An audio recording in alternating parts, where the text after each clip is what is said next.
are again. Welcome, Chicago, to another episode of Focus on Causes.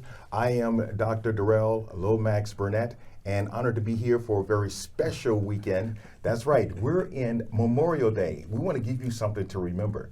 What Focus on Causes is all about. We're all about one thing, and that is focusing on the good in Chicago, really the good worldwide, but we're starting in Chicago to the world in regards to focusing on the good. Why Chicago? Because Chicago has a media focus that really focuses mostly on the bad.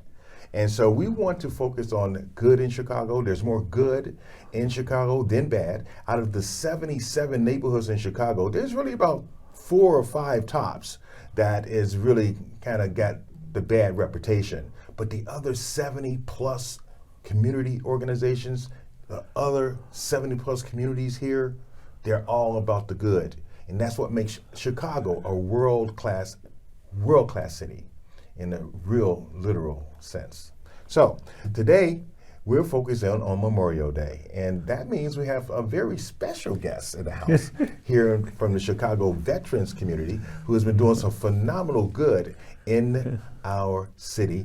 And before we go to that, I want to just thank TechSoup in regards to what they've been doing for nonprofits worldwide as well, putting the technology in the hands of nonprofits so that they can do what they do better.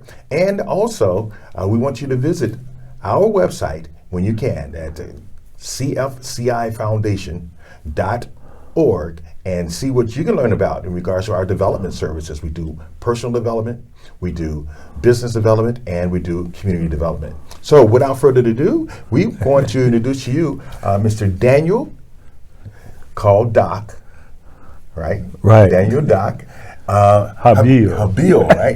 Habeel, right? Habeel. All right. So Dr. Habeel is here. His organization is called RTW Veteran Center. Anyone who is in Chicago, who especially goes south on King Drive, he's had 55th Street. If you have that L stop, just east of the L stop on 55th Street, he had a property there that had all the flags around it for many, many years. This is the gentleman. Mr. Habeel, thank you for being here. Thank you, Dr. Dorrelle, for having me on your show. I feel it's an honor and it's a pleasure. And I like to really recognize my late wife, which was a co-founder of the organization, Miss Arnitha Ghostin Habeel, for actually helping put us on the map and doing what we actually did. This is Memorial Day. Yes. And that's the biggest one I want to remember on this Memorial Day is my late wife. They call her Miss Arnitha, Miss A. Yes. Yes. I actually had an opportunity to meet her. Oh yeah, through Dr. Michelle Banks. Okay. When our women get together, buddy. Whoo, yeah. And those two dynamic ladies. Right. Wow. It's kind of hard to lose. Yeah. Like you said, she's the wind under your wings. Huh? Yeah, she was the wind under my wings. I'm looking for another wing. Hey, I hear you there. Nothing wrong with that. You hear that, ladies? Mm-hmm. So, let's get to it. What we're talking about here are the veterans, and what this episode of Focus on Causes is all about is being able to say to the community, for me, I'm a Navy veteran. Yes, sir. My now ex-wife is an Air Force veteran. Our baby boy is in the United States Air Force, following the footsteps of his mom. Our oldest son is in the Army, while following that veteran vibration. And there are many other families out there, especially families of color. And we know that we people of color in the United States have done our part. In fact, we've done way more to build this country than practically anybody. But we've done our part, and we're still doing our part. And there's nothing like our history in the veterans area of this country in regards to what we have done, what we're doing presently, and then also those young children of color who are looking at the United States Armed Forces to serve their country as well. And that's really what the focus is for my premise today. And I'm honored to have you, sir, here in regards to being a true icon in regards to what the veterans and the value of being a veteran, the value of service, and also the benefits of veteran services, what that's all about. Tell us a little bit more about your organization. We have a book here that is a snapshot of some of the archives that you have. And just start from there. Tell us First of all, I'd like to say thanks for your service. You have a dynamic service going forward. I also come from a military family. My grandfather was World War I, my father World War II, uncles, aunties, cousins, from Korea all the way down to the present day. And this history that both of we have as a military family, we sort of stand on the shoulders of giants that came before us. And when we started our mission on 55th Street, we were already involved with nationwide veteran organizations. So in 2010, at 5536 South King Drive, we was a standalone building, 3-story. Many people remember the building. They had flags all around it. And the history of the flags is that when we occupied the building, and when you down in that area, people want to know who you flagging. No, okay. So what we did, we put military flags all around the fence, so they didn't know how we were flagging. Okay. And we started a feeding program. My wife was a primary cook, and we started because we did a fundraiser in February of 2000, and I think it was 11. Okay. And we did a fundraiser for veterans, and it was a fish fry, all you could eat. And so we didn't put a price up there. So some of the people who came was homeless people who actually lived in the park across from the Veteran Center. We didn't know they were there. Some was veterans, some wasn't. Okay. So they came. The fish fry was on a Friday. So we didn't put a price on what it would cost. So they came and they said, you got to donate. We want to make a donation and we want to eat. So we were looking for $10. But, we told them really they didn't have to. They said, no, we want to contribute. So they contributed, they ate. And because it's our first one, they came back the next day and said, do you have any food left? And we did. And then they came back that Sunday and say, look, it's cold. Can we just sit in here and get warm? And then they said, do you have a piece of bread, anything we can eat? And so that's how we started. Wow. We said, God has delivered to us homeless, hungry people at our door. My wife was an ordained minister. We was actually occupying the building on the second floor. So this was not nonprofit. This was missionary work. Excellent. Because we opened up our home. We said if it's nothing but a bag of beans and a bag of rice, anybody that comes to this door hungry will not leave hungry. Excellent. Wow. Awesome. Normally, we got to the point that Memorial Day was a big event for us. We would bring in bands and everything, and right on the side of our buildings was lots. And sometimes we had as many as 500 veterans would come on Memorial Day to eat. We had music, anybody who attended. My wife was the primary driving force. She did most of the cooking. Over the 7 years we were operating there, we did over 300,000 free meals, but we were open 360 days a year for breakfast, lunch, and dinner. And so that was a real commitment. And then when the winter came and got cold, we opened our buildings to the pads program so people would sleep on the floor. So it was virtually missionary work. We have, as we began to work with the people, what we noticed that the spirit of patriotism was very low. And we recognized that you can't claim a community unless you claim a country. And so what we started doing, and we'll see here, it says a salute to African Americans, men and women in the military. We actually started this at the center because we wanted to show the general public that, look, we have paid the price as African Americans to get everything that this country has to offer.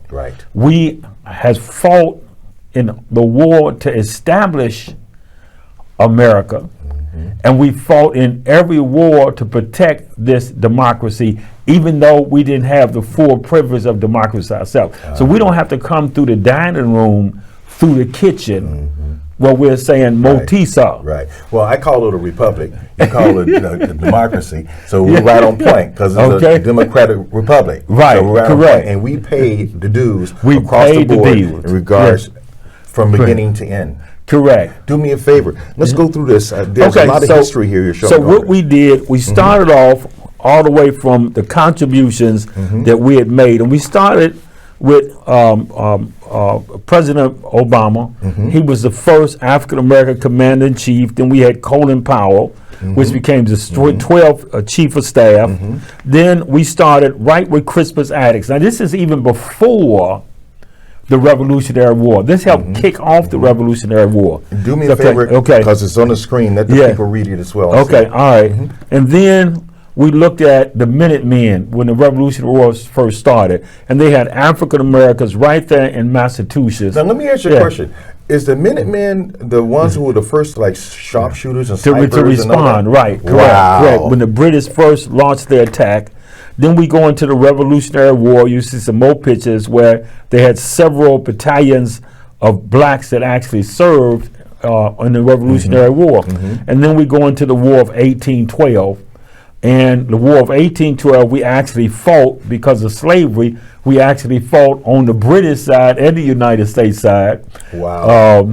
And so, but we were instrumental, especially in the Battle of New Orleans, that really secured the victory at the War of 1812, or the truce. We were instrumental. Via marriage, I became the great-grandson by marriage of Senator Nobles, was the first senator of the United States of color. Okay. So it kind of fits there too, from the political side as well as the military side. Correct. You know, so this is the War of 1812. We participated in Frederick Douglass. We moved into the Civil War. You know, Frederick Douglass, he lobbied for President Lincoln to let blacks get upon themselves, as he say, his purse, the brass letter, U.S., let him get an eagle on his button and a musket on his shoulder and bullets in his pocket. There's no power on earth that can deny that he has earned the right to citizenship. Yes. And this is what our young people need to know, that we've earned the right to citizenship. When they say daughters of the revolution, we stand right there, so nobody can really deny.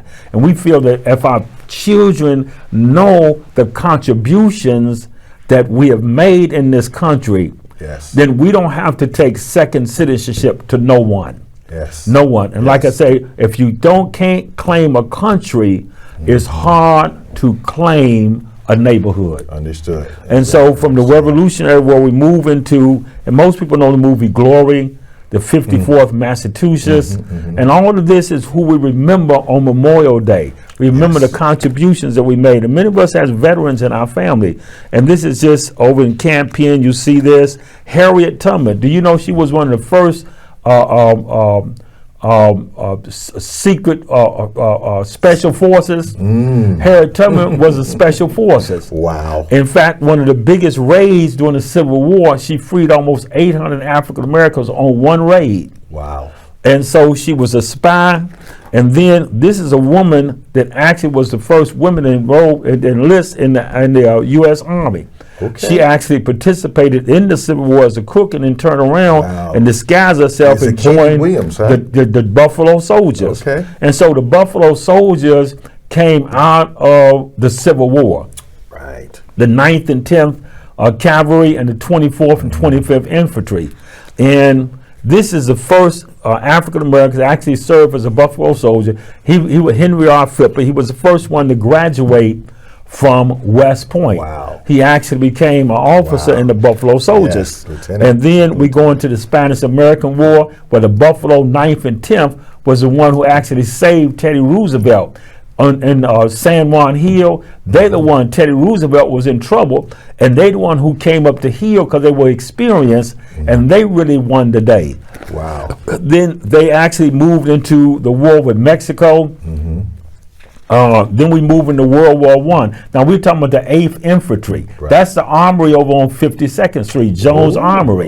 That houses the 8th Infantry. In fact, they have the 8th organization. So if you got 8 anywhere. Like I served in the 8th Army. Okay. 8th, anywhere you can join their 8th organization. But they became the 370th, I think it was, in World War I. Yes. Okay. They joined the Harlem Hellfighters, and we'll talk about this. That this was the first fighter pilot. Wow. He actually, Jack Bullant, he actually had left America and went over to France to actually learn to fly, and he fought in World War I as the first black fighter pilot. Wow. In Amazing. fact, when Americans came over there, they refused to fly with him. So he turned around and went infantry. But what he did when he came back home, they actually gave him lieutenant's rank in the United States Air Force. He actually was buried with honors. But before you go to the next one, we do have people watching. Yeah, okay. And anyone that's, if you're a patriot in your blood, if you understand the value of our service as United States citizens and our people in the United States, again, richest and most powerful country in the world, yeah, we're here. And this is our contribution that gives us the right, why that Constitution is so important to us. We have spilled our blood as a people to ensure that we have those rights. We also have a call-in number. The number is now on your screen. It's 312-738-1060. Feel free to give us a call. If you are doing something in your house and you just have us on, you're hearing us from the distance, the show is short. We don't have that much time. So come on, make that call and let us hear from you. If you're a veteran, let's hear from you. If you have a short experience you want to share with us, let us hear from you. All right. If you like what we're doing, let us hear from you. If you want to know more about the veteran organization we're talking about today, let us hear from you. Okay. Again, the number is 312-738-1060. All right. Now, please continue. So let us claim what is ours because we've already paid the price. This is World War II, Harlem Hellfighters, out of hell, Harlem. When the black soldiers went over to Europe, General Pershing, Blackjack Pershing, they really didn't want them fighting under the American flag. They turned them over to France. Wow. So on 35th Street, every Veterans Day, there's a monument there to the black soldiers in World War I. It's really a misnomer because it shows them in American uniform, but when they got to France, they put them on French uniforms. Wow. And see, there's a black veterans parade every Veterans Day down King Drive, and it stops at that monument. And a representative from the French embassy comes out there every year and makes a speech honoring the black veterans for the contribution they made in World War I. Now that's happening this year as well? Every Veterans Day. Okay. There's a Black Veterans Day parade. They hear about the one downtown, but it's down King Drive. They bring the ROTCs from different black high schools around Chicago, and they march with them down there. You know, our organization, Color Guard, used to lead that. They also had the band. This is real famous. We study history of jazz. They had the 369th Street Infantry Regional Band, and they played all over France. They played all over England.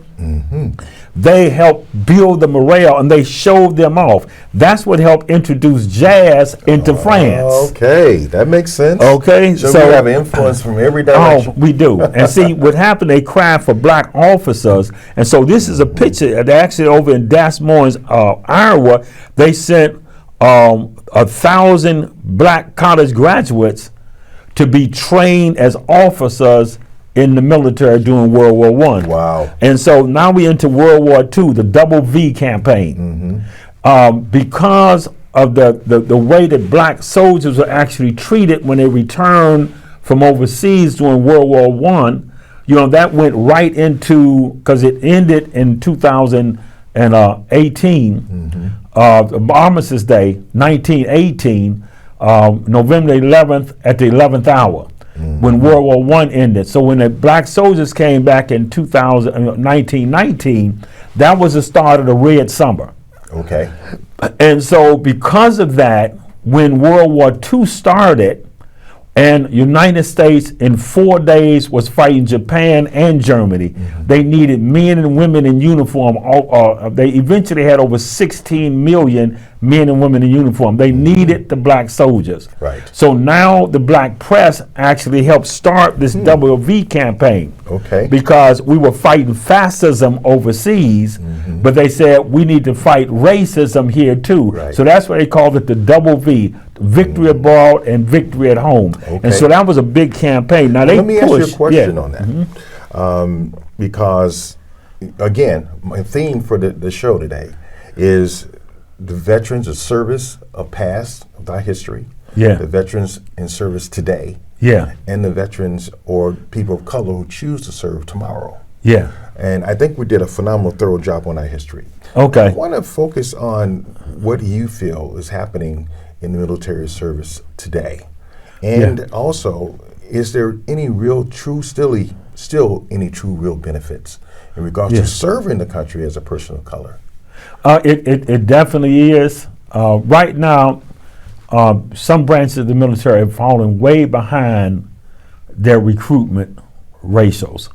And this is what a lot of our audiences need to understand. Like in the Army, and that's was my branch of my family was basically Army. My grandfather, father, uncles. So do this for me. We have about 4 minutes. Okay, to cover this. So just give us what you can from your heart. Okay, well, there is many benefits to joining the service. Like in the military, in the Army, there's over 160 jobs, MOSs, military occupation specialists. Only a small percentage, like 6% is actually combat MOSs jobs. The rest is support. So you have a better chance of not being in direct combat than you do combat. And so the benefits is still the educational benefits, is still develop skills that you can start in the military. There's plenty of time for you to even begin your education inside the military.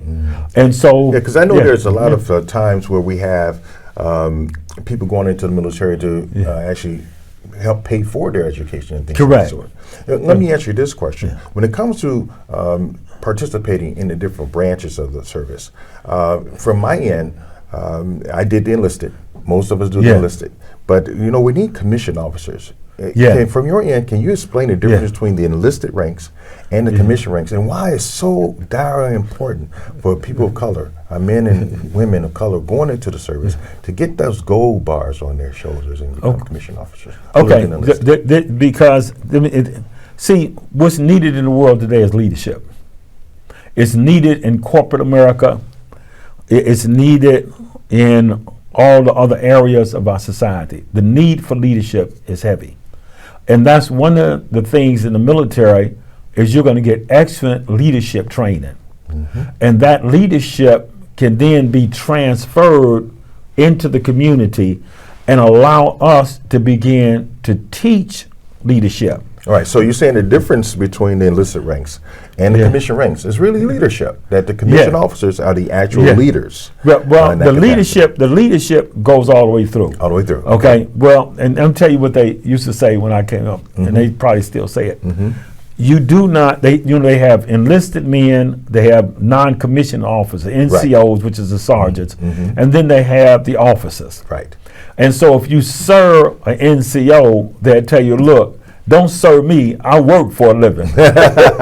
Awesome. So that means if you're an officer, they imply that you don't do no work. But they do, but they do it here more so than here. Correct, they do. Yeah. So that was just a thing that the military said. Yes, Don't serve me, I work for a living, So, but when you go in with a college education, you have a chance to go right into the officer program. Yes. Which then allows you to climb. And when you come out going into corporate America, right, they especially are looking for that discipline. They want to know, do you have discipline enough to be focused and accomplish things? And when you come out, I apologize. Where time is up.